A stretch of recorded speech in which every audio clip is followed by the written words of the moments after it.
Seja mais uma vez bem-vindo ao canal Estudar Mais Biologia.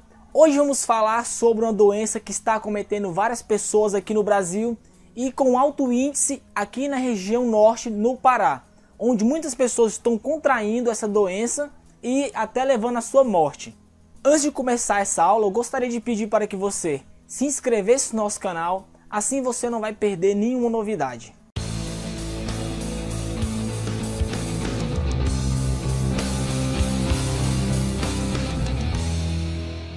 Aqui quem está falando é o professor Jonatas Fontinelli e hoje vamos falar sobre uma doença que cai muito em vestibulares, que cai muito em suas provas, que é a doença de Chagas.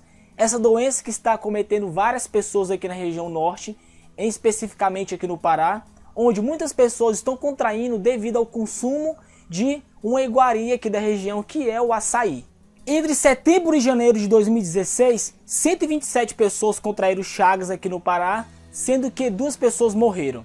Em 2015, 235 casos foram confirmados, com 3 mortes. Em 2014, aproximadamente 130 pessoas contraíram Chagas aqui no Pará. A chaga é causada por um protozoário flagelado, Trypanosoma cruzi, que é transmitido por um inseto chamado barbeiro. No estado do Pará, existe altos índices de pessoas contaminadas com Chagas através do mau consumo do açaí. Ou seja, as pessoas estão produzindo o açaí, porém não estão tendo a higiene adequada, assim moendo o inseto ou as fezes desse indivíduo. Esse protozoário flagelado, ele é encontrado nas fezes do barbeiro. Ou seja, se o inseto estiver contaminado com o protozoário, automaticamente ele vai transmitir em suas fezes através das suas picadas.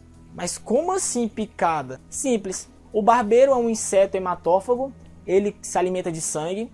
Quando ele pica um indivíduo, ele faz também suas necessidades. A pessoa, ao coçar o edema, acaba fazendo com que essas fezes entrem no ferimento, assim contraindo o protozoário causador da doença de Chagas. Em 1909, em Minas Gerais, o Dr. Carlos Chagas ele conseguiu descrever todo o ciclo biológico do protozoário Trypanosoma cruzi. Inclusive, o protozoário recebe o seu nome como homenagem, Trypanosoma cruzi Chagas. Ele sozinho conseguiu descobrir todo o ciclo biológico, o vetor e o transmissor dessa doença.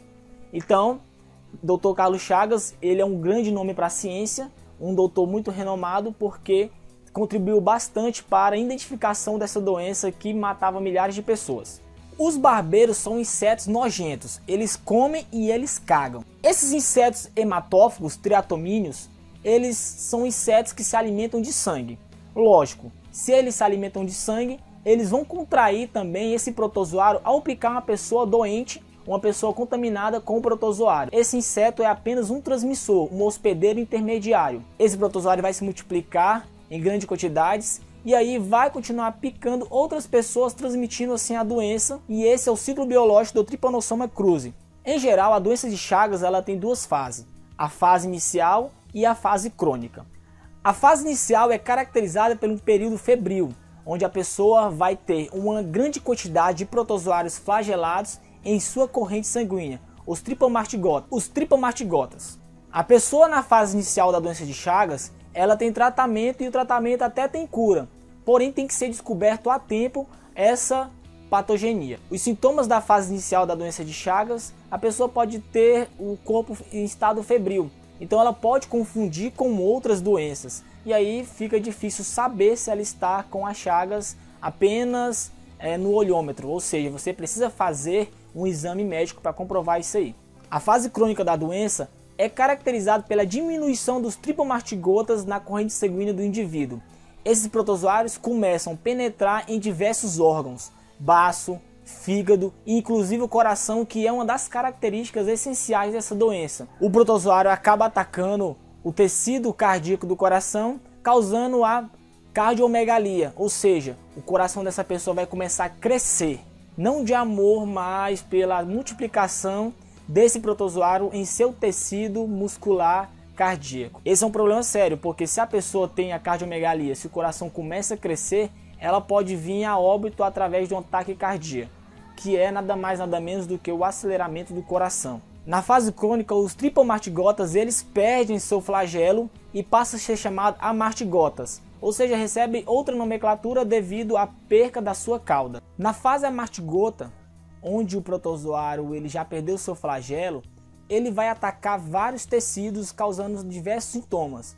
Cardiomegalia, que é o crescimento do coração, miocardia, inflamação desse tecido do coração, pode causar encefalite, onde vai ter um aumento do sistema nervoso central, do cérebro, anemia, crescimento do fígado, crescimento do baço, ou seja, inúmeras consequências que pode levar à morte do indivíduo afetado. As principais medidas profiláticas é combater o transmissor desse protozoário, ou seja, combater o barbeiro. Entre as medidas estão melhoria da habitação, transformar as casas de pau a pique, aquelas casas de barro, em casas de alvenaria, em casas de tijolos. Colocar proteções em portas, colocar proteções em janelas, evitando assim a entrada do inseto. E também ter um maior controle, um maior cuidado com as mulheres que estão grávidas.